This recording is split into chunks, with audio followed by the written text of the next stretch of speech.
नमस्कार दोस्तों, एक बार फिर से आप सभी का स्वागत है पर्यावरण की श्रृंखला में।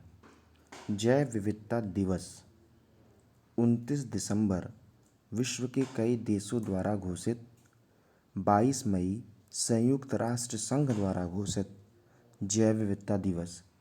विशेष तथ्य ये है 29 दिसंबर 1993 जैव विविधता अभिसमय मतलब प्रभावी हुआ। कुल मिलाकर के आप 22 मई ही मारिएगा। संयुक्त राष्ट्र ने 22 मई को जैव विविधता दिवस बायोडाइवर्सिटी डे मनाने का संकल्प लिया था। अब बात करें NCMB national centre for marine biodiversity, Bharat का प्रथम एनसीएमबी मरीन बायोडाइवर्सिटी मतलब समुद्री जो जैव विविधता है उसको लेकर के स्थिति जो है वो जामनगर गुजरात में है। विशेषता है सार्वजनिक और निजी क्षेत्र की भागीदारी से गठित होने वाला भारत का प्रथम अनुसंधान संस्थान है। समुद्र तटीय क्षेत्र में स्थित जैव विविधता की सुरक्षा करना एनसीएमबी का कार्य है। ठीक है। अब जैव विविधता प्रवणता, पृथ्वी पर असमान वितरण होता है। भूमध्य रेखा की तरफ वृद्धि सर्वाधिक जैव विविधता है। उष्णकटिबंधीय वर्षा वन में सर्वाधिक जैव विविधता है। जहाँ वर्षा ज़्यादा होती है वहाँ जैव विविधता ज़्यादा होती है। देखा क्या है कि भूमध्य रेखा के आसपास जैव विविधता की जो प्रदर्शन है जीवों का, जैव विविधता ज़्यादा है भूमध्य रेखा के पास में। अब महत्वपूर्ण तथ्य की कुछ बात करें। उच्चतर अक्षांशों की तुलना में निम्नतर अक्षांशों में जैव विविधता सामान्यतः अधिक होता है। पर्वतीय क्षेत्रों में उच्चतर उन्नतांशों मतलब चोटियों की तुलना में निम्न मतलब घाटियों में जैव विविधताएं सामान्यतः अधिक होता है। भारत द्वारा भूमि क्षरण तटस्थता प्राप्त करने का जो लक्ष्य रखा गया है 2023 रखा गया है। भारत का समुद्री राष्ट्रीय उद्यान कच्छ की खाड़ी में है। साइलेंट वैली शांत घाटी केरल को नेशनल पार्क घोषित किया गया था 1984। क्वेश्चन ये भी पूछा जाता है साइलेंट वैली नेशनल पार्क कहाँ है, तो केरल में है। फूलों की घाटी चमोली उत्तराखंड में है। और अब बात कर लेते हैं नेक्स्ट, जैव विविधता हॉट स्पॉट। परिभाषा क्या है? ऐसे स्थान जहाँ पर जातियों की पर्याप्तता तथा स्थानीय जातियों की अधिकता पाई जाती है, लेकिन साथ ही इन जीव जंतुओं के अस्तित्व पर निरंतर संकट बना हुआ है, उसको बोलते हैं बायोडाइवर्सिटी हॉट स्पॉट। मतलब विविधताएं बहुत ज़्यादा हैं लेकिन संकट मंडरा रहा है, तो ऐसे जगह को, ऐसे स्थान को बायोडाइवर्सिटी हॉट स्पॉट का नाम दिया गया है। शब्द का सबसे पहले प्रयोग नॉर्मन मायर्स द्वारा 1988 में किया गया। और जो हॉट स्पॉट है उसके प्राप्ति स्थल उष्णकटिबंधीय प्रदेश जो हैं और उच्च अक्षांशीय प्रदेश, वह हॉट स्पॉट पाया गया है। अब बात करें जैव विविधता को खतरा। पहला खतरा है जैव विविधता को तापमान और प्रदूषण से। दूसरा, जातियों का विलोपन हो रहा है। तीसरा, विदेशी जातियों का पुनर्वास हो रहा है। आवास का खंडन हो रहा है, आवास खत्म हो रहा है जीव जंतुओं का। इसीलिए आप देख सकते हैं कि जैव विविधता पर संकट मंडरा रहा है। जैव विविधता ह्रास के प्रमुख कारक जो हैं वह आप देख ही लिए किस तरीके से जैव विविधता का ह्रास हो रहा है। अब बात करते हैं परीक्षा की दृष्टि से जैव विविधता के विकास में बंजर भूमि का वनीकरण। भूमि बंजर है, उसको वन लगा दीजिए, जैव विविधता का विकास हो जाएगा। उष्ण और गर्म जलवायु क्षेत्र रहने के लिए सर्वश्रेष्ठ स्थान माने जाते हैं अनियत तापीय प्राणी तितली के। तितलियों का सर्वाधिक जो प्रजाति है वह उष्णकटिबंधीय क्षेत्रों में पाए जाते हैं। जैव मंडल आरक्षित परिरक्षण क्षेत्र आनुवंशिक विभिन्नता से संबंधित होते हैं। अब बात कर लेते हैं महत्वपूर्ण कारक। औद्योगिक विकास जो जैव विविधता का जो कारक है आप देख रहे हैं, ह्रास होने का कारक है। पहला तस्करी है जानवरों का, प्राकृतिक आवास का ह्रास हो जाना, फिर उसके बाद प्राकृतिक संसाधनों का अतिदोहन, विदेशी प्रजातियों का आक्रमण, अवैध शिकार, औद्योगिक विकास, अवैज्ञानिक तरीके से खनन, वन क्षेत्र और वनों की सघनता में कमी आना, ये सब जैव विविधता के ह्रास के कारण हैं। जैव विविधता का संरक्षण जैव मंडल रिजर्व के नाम से जाना जाता है। जैव विविधता के संरक्षण के लिए ही जैव मंडल रिजर्व की बात की गई है। स्थापना का उद्देश्य है प्राकृतिक एवं अर्ध प्राकृतिक भूमि पर मुख्यतः स्वस्थानीय जैव विविधता का संरक्षण करना।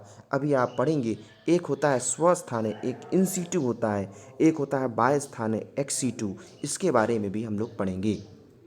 एन सीटू, इन सीटू और एक्स सीटू के बारे में क्वेश्चन पूछे जाते हैं एग्जामों में। अब बात करते हैं जैव विविधता संरक्षण, स्वस्थानीय तरीके से संरक्षण या बाह्य स्थानीय। स्वस्थानीय मतलब जहाँ पर जीव जंतु रह रहे हैं, जहाँ वनस्पति हैं, उनके मूल प्राकृतिक आवास क्षेत्र में ही उनका संरक्षण करना। लेकिन कुछ ऐसे होते हैं जहाँ पर उनके प्राकृतिक आवास नष्ट हो गए, अब उनको उठा करके दूसरे जगह ले करके जाना है, तो उसको बोलते हैं बाह्य स्थानीय। वनस्पतियों और जंतुओं की विलुप्त प्राय जो प्रजाति होती है, उनको प्राकृतिक आवास से अलग रखा जाता है, उनको अलग जगह दी जाती है ताकि उनका संरक्षण किया जा सके, वह बाह्य स्थानीय है, एक्स सीटू है।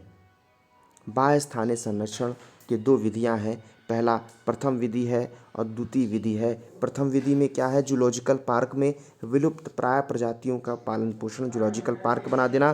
द्वितीय विधि है जीवित शुक्राणुओं, अंडों, भ्रूणों के नमूनों को अत्यंत कम तापमान पर नाइट्रोजन में संरक्षण प्रदान करना। ये दोनों बाह्य स्थानीय संरक्षण के विधियाँ हैं। अब बात कर लेते हैं जैव विविधता के संरक्षण में इन सीटू में क्या क्या आते हैं और एक्स सीटू में क्या आते हैं। इन सीटू मतलब स्वस्थानीय, जैसे जीवमंडल में स्थल है, समुद्र है, मतलब कोई समुद्री है, समुद्र में कोई जीव है जो कि विलुप्त होने वाला है, तो उसको समुद्र में ही संरक्षण प्रदान करना। उसके खुद के स्थान में कोई स्थल है, जीवमंडल नीचे, जिसको नीचे बोलते हैं। राष्ट्रीय उद्यान एक महत्वपूर्ण, आप देख सकते हैं राष्ट्रीय उद्यान में जानवरों को इधर उधर नहीं किया जाता, जानवर वहीं हैं, वहीं पर उनको संरक्षण प्रदान किया जाए।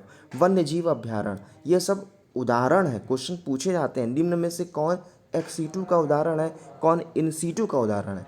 तो इन सीटू मतलब वही स्थान पर, एक्स मतलब बाहर ले जाना, जैसे बगीचे, प्राणी बगीचा, वनस्पति बगीचा, चिड़ियाघर, जीन बैंक, बीज बैंक, ये वृक्ष उद्यान, वनस्पति बगीचे, ये सब आपके एक्स सीटू में आते हैं। लेकिन वन्य जीव अभ्यारण्य, राष्ट्रीय उद्यान, झील, उपवन, ये सब इन सीटू में आते हैं।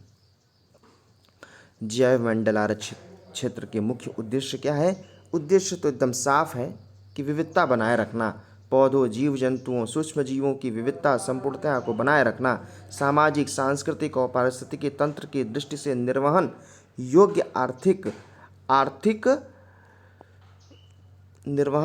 आर्थिक विकास को प्रोत्साहित करना और पारिस्थितिकी विज्ञान में शोध को प्रोत्साहन देना, शिक्षा और जागरूक प्रशिक्षण की सुविधा प्रदान करना, यही जैव मंडल आरक्षित क्षेत्र का मुख्य उद्देश्य है, इसीलिए बनाए जाते हैं।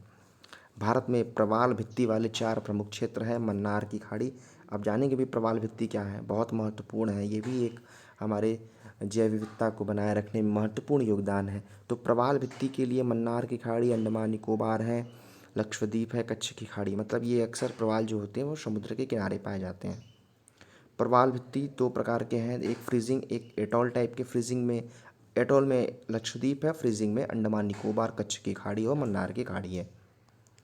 तो अब बात कर लेते हैं जैव विविधता के उपयोग की अगर बात करें जैव विविधता के, तो भोजन और उन्नत किस्मों के स्रोत है, प्राकृतिक संतुलन बना रहता है, पारितंत्र सेवाएं होती है, सौंदर्य परक लाभ होता है, औषधि निर्माण होता है, सांस्कृतिक लाभ होता है। ये सब जैव विविधता के प्रमुख उपयोग हैं। जैव विविधता का उपयोग आप देखिए ऐसे भी देख सकते हैं कि सांस्कृतिक लाभ में राष्ट्रीय गौरव बनते हैं, धार्मिक विश्वास होता है। सौंदर्य परक की बात करें तो पर्यटन, पालतू जानवर, साहित्य रचना, ये सबको विकास मिलती है। अब पारितंत्र की सेवाएं की अगर बात करें तो पारितंत्र की सेवाओं की जल संरक्षण है, सस्य परागण है, पोषण है, मृदा अपरदन का रोकथाम होता है, अपशिष्ट का पुनःचक्रण हो जाता है, भोजन की उन्नत किस्में मिल जाती हैं, औषधि निर्माण हो जाती हैं। ये सब चीज़ें जैव विविधता से ही संभव है। अब बात कर लेते हैं IUCN, international union for climate प्राकृतिक संसाधन संरक्षण संघ है। तो यूनियन है, इंटरनेशनल यूनियन, अंतर्राष्ट्रीय प्रकृति एवं प्राकृतिक संसाधन संरक्षण संघ है। अब हाँ, international union for conservation of nature ऐसे करके है इनका फुल फॉर्म। एक अंतर्राष्ट्रीय संगठन है IUCN, प्राकृतिक संरक्षण और प्राकृतिक संसाधनों के सतत प्रयोग के क्षेत्र में कार्यरत। ये प्रकाश करता है, ये जो ऑर्गेनाइजेशन है वो एक रेड डाटा बुक प्रकाशित करता है जो बहुत फेमस है। विलुप्त के कगार पर खड़े संकटग्रस्त पौधों और पशु जातियों की सूची सम्मिलित करता है। किसी प्रजाति को तब विलुप्त माना जाता है जब वह कम से कम प्राकृतिक आवास में अपने 50 वर्ष से न देखी गई हो। जैव विविधता के महत्व के विषय में जागरूकता पैदा करना, सूची के क्या लाभ हैं, रेड डाटा बुक। संकटापन्न जातियों का पहचान करना और जैव विविधता ह्रास के लिखित सूची का निर्माण, स्थानीय स्तर पर संरक्षण कार्यों का निर्देशन। अब एक है डिक्लोफिनेक सोडियम, गिद्ध द्वारा मांस भक्षण किया जाता है। ये एक दर्द निवारक दवा है पशुओं के लिए, बुखार का इलाज करने के लिए, दर्द निवारक के लिए डिक्लोफेनिक सोडियम पशुओं को दी जाती है। और अगर ये पशु मर गए, उपयोग के दौरान पशु की मृत्यु हो गई, तो गिद्ध द्वारा उस मांस का भक्षण किया गया, 30 दिन के अंदर गिद्ध की भी मृत्यु हो गई। इससे जो भारत, नेपाल, पाकिस्तान से लगभग 8.5 करोड़ गिद्धों की मृत्यु हुई है। तो ये अब बैन कर दिया गया है डिक्लोफेनिक सोडियम दवा को, जो दवाओं पशुओं के लिए दी जाती थी। अब बात करें टम्बलाकोक, मॉरिशस में पाए जाने वाला एक वृक्ष है। इसका नाम डोडो वृक्ष है, विलुप्त के कगार पर है। डोडो पक्षी का विलुप्त होना परिणाम हो गया इसका। डोडो वृक्ष प्रजनन में असफल है। डोडो पक्षी का मुख्य भोजन था टम्बलाकोक। ठीक है, तो ये आपके सामने पर्यावरण के कुछ तथ्य हैं। अपना ख्याल रखिएगा, मिलते हैं नेक्स्ट वीडियो में। जय हिंद, जय भारत।